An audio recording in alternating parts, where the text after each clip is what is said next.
Bonjour tout le monde, j'espère que vous allez bien. En tout cas, je me pose une question et je vous pose une question, enfin des questions. Comment était l'amour en vous ce matin en vous réveillant? Comment était l'amour en vous en allant au travail ou ailleurs? Comment est l'amour en vous, chez vous, ici et maintenant? L'amour n'est pas un sentiment, il n'est pas sentimental.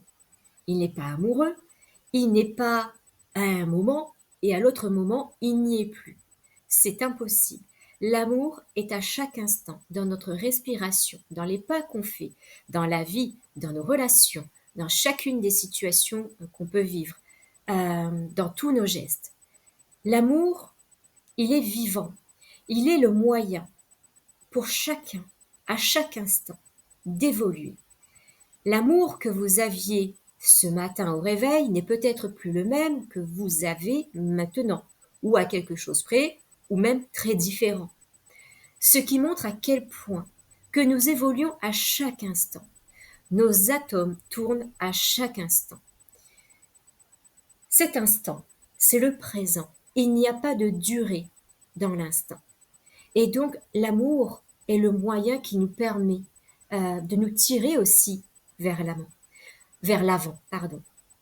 Mais il arrive souvent que cet amour est plus ou moins fermé, avec des portes qui s'ouvrent plus ou moins grandes, plus ou moins petites, avec plus de résistance. Cette résistance liée à notre attachement à l'ego. Comme un aimant qui essaye de vouloir être, enfin, qui voudrait être accroché à l'autre aimant. Et on sent cette résistance, alors qu'il aimerait se décrocher. Mais en même temps, il a envie d'aller vers cet aimant. Donc il y a un petit peu tout ça qui fait que l'amour est souvent considéré comme fragmenté, figé aussi. Peut-être qu'on peut croire que l'amour existe à un moment donné, peut-être là hier, ce matin, pendant 30 minutes, et il n'y est plus maintenant.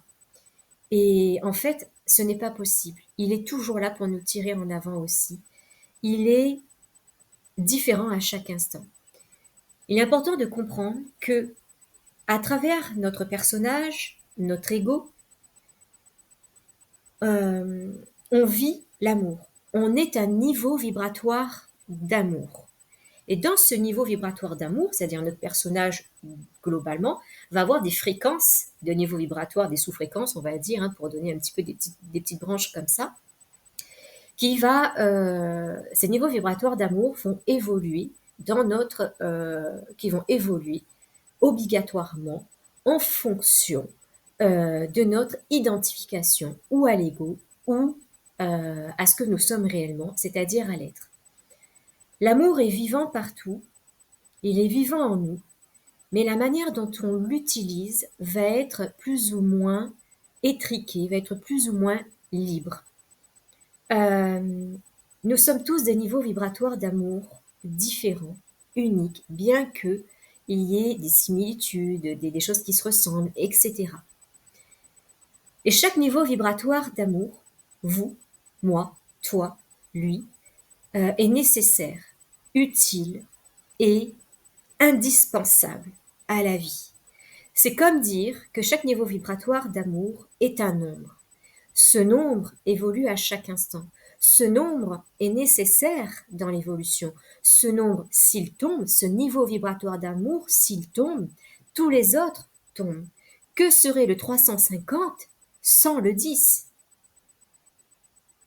Mais le 10, pour pouvoir avancer et pour pouvoir sentir quelque part à l'intérieur, au fond de lui, l'infini, eh ben, le 350 est utile aussi à ce 10.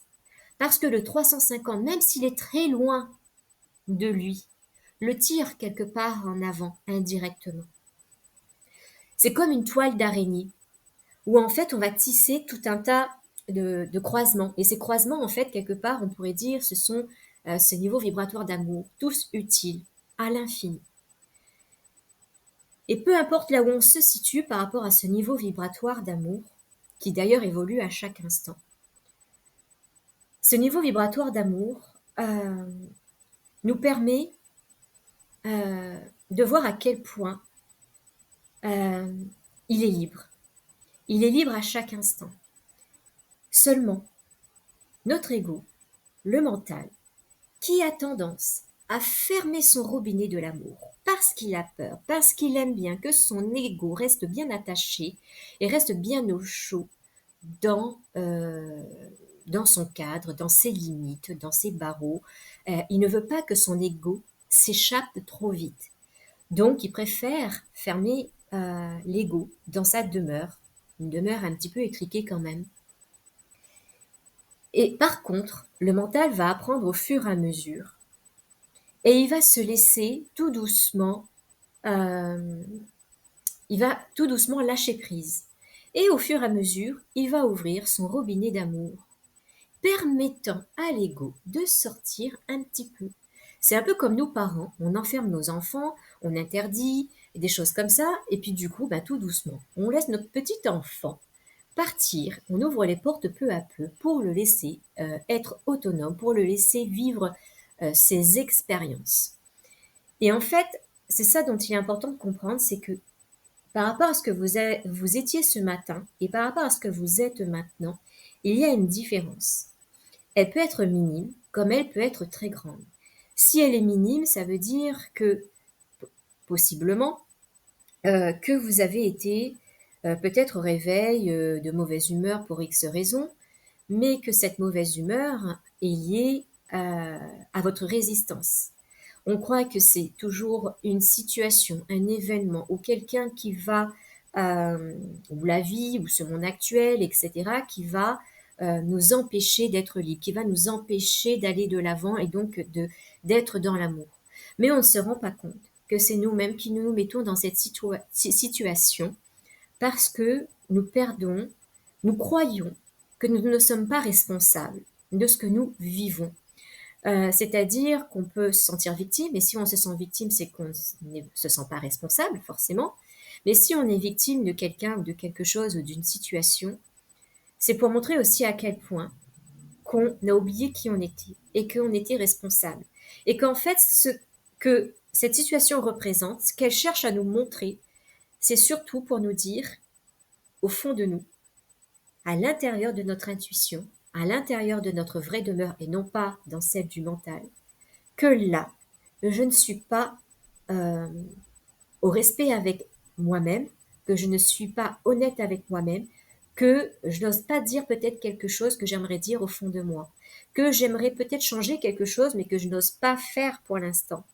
Et en fait, on préfère se dire non, mais comme c'est pas possible parce que si, parce que ça, parce que j'ai peur, parce que si, parce que ça, donc en fait, on met encore plus de barrières.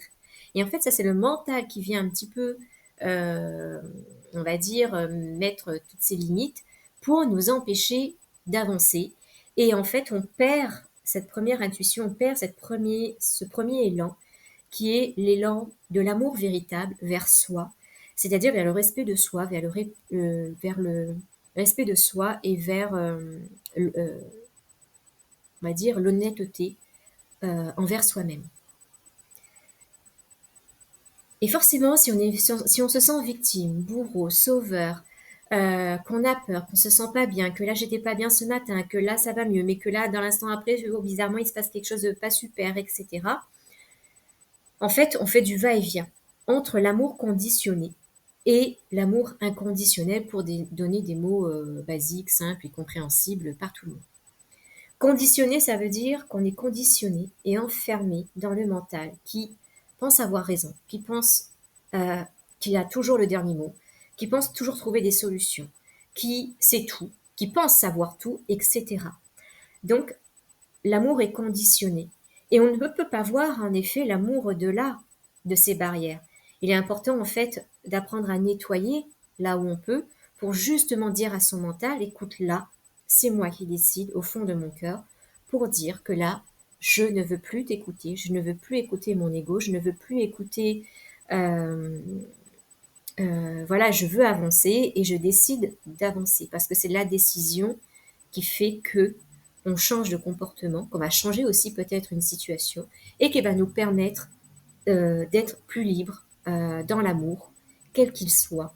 Et quel qu'il soit, même si on met des petites branches comme ça, mais c'est toujours l'amour de soi.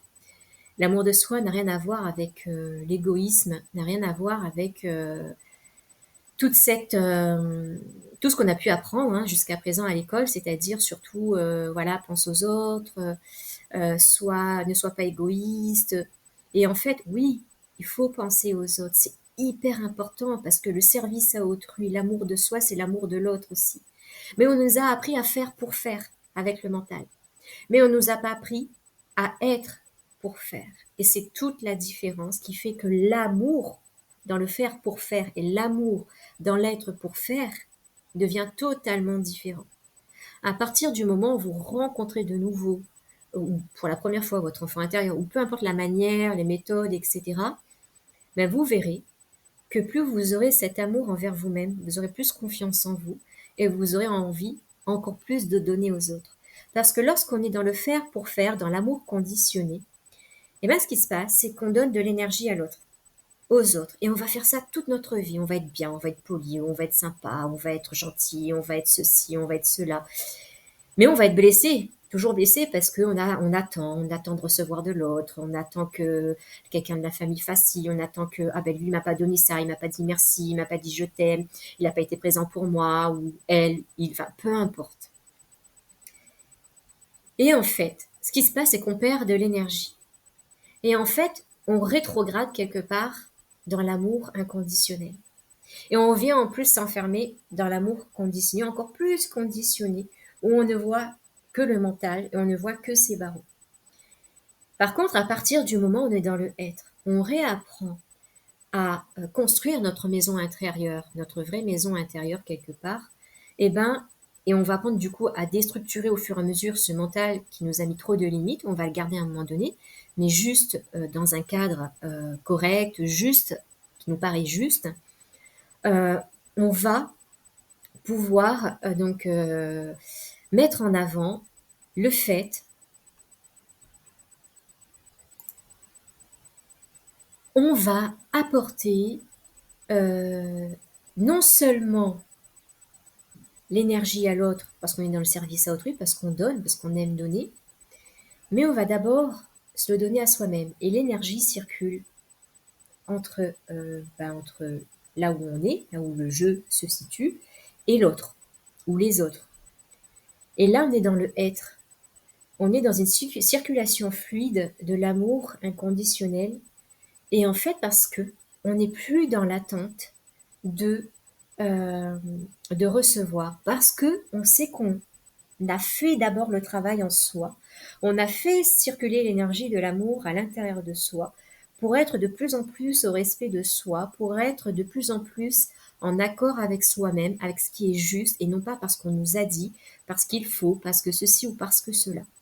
À partir du moment où cette énergie commence parce que c'est pas immédiat et pour tout le temps figé, mais ça va être un commencement. Et au fur et à mesure, à partir du moment où cet amour est donné à soi-même, eh ben, on n'est plus dans l'attente et on se détache et on se rend compte que, mais en fait, on se rend compte de la liberté qu'on peut avoir par rapport à la relation avec l'autre. Et on peut même se rendre compte qu'on aime plus sentimentalement l'autre, que ce soit pour un parent, même une copine, peu importe, n'importe quoi, n'importe qui, c'est pas voilà, peu importe la personne. Mais cet amour n'est plus sentimental, il est profond. Quand je ne t'aime plus sentimentalement, je t'aime profondément.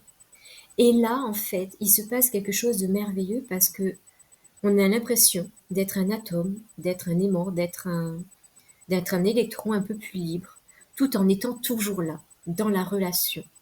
Et c'est ce qui fait toute la différence quand vous expérimentez cela.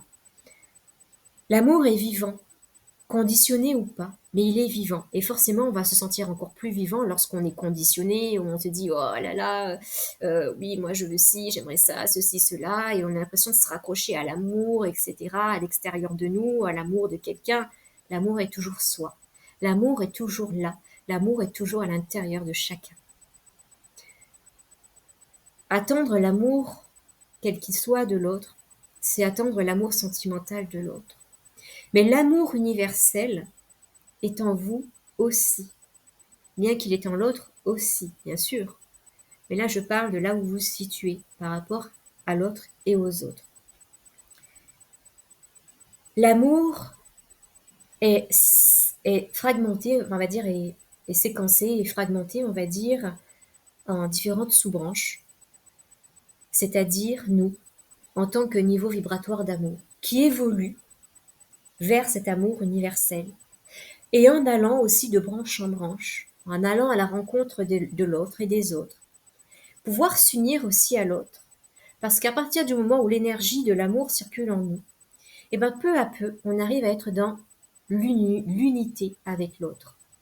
L'unité, c'est symboliquement métaphysique, c'est symboliquement spirituel, peut-être aussi psychologique. Symboliquement, euh, c'est à partir du moment où tout devient OK, où les choses deviennent OK au fur et à mesure, et qu'il n'y a plus de problème face à l'attente. Les niveaux vibratoires d'amour ont une puissance énergétique exceptionnelle lorsque, là où ce jeu se situe dans ce niveau vibratoire d'amour, il se rend compte que il peut grandir, évoluer et accomplir l'amour universel, pas à pas, pas d'un seul coup dans cette vie. Elle peut être très éphémère, voire ça peut être, il peut y avoir une façon de le vivre dans, je perds mes mots, dans, comment dire, dans une méditation, dans un moment très propice à ça, mais qui va être éphémère. Voilà, c'est un petit peu, voilà, il y aurait beaucoup de choses à dire sur l'amour en tout cas, mais aujourd'hui, c'était pour dégager un petit peu cette idée de l'amour en général, de l'amour universel, conditionné, inconditionnel, où on ouvre de plus en plus nos limites et on dégage nos barreaux, nos barrières, tout ce qu'on a cadenassé, etc. Comprendre un petit peu les niveaux vibratoires d'amour qui sont aussi des nombres et qu'on peut évoluer, qu'on évolue à chaque instant, qu'on n'est pas obligé d'être dans la résistance, qu'on peut apprendre par nous-mêmes à grandir, qu'on peut apprendre par nous-mêmes euh, à se sauver soi-même. Parce que quand on intègre de plus en plus l'amour en nous, ben, on est en train de se sauver soi-même. On n'est plus en train d'attendre le fait que l'autre ou les autres viendra nous sauver de notre souffrance, de notre peur, de notre tristesse. Nous seuls avons la possibilité de l'être et puis de le faire. Donc voilà, je vous dis merci de m'avoir écouté et puis je vous dis à la prochaine. Je ne sais pas encore quel sujet. Il y a des sujets comme ça qui me viennent un peu au fur et à mesure et puis je me laisse inspirer par ce qui vient. Donc voilà, ben écoutez, passez un bon week-end et à bientôt.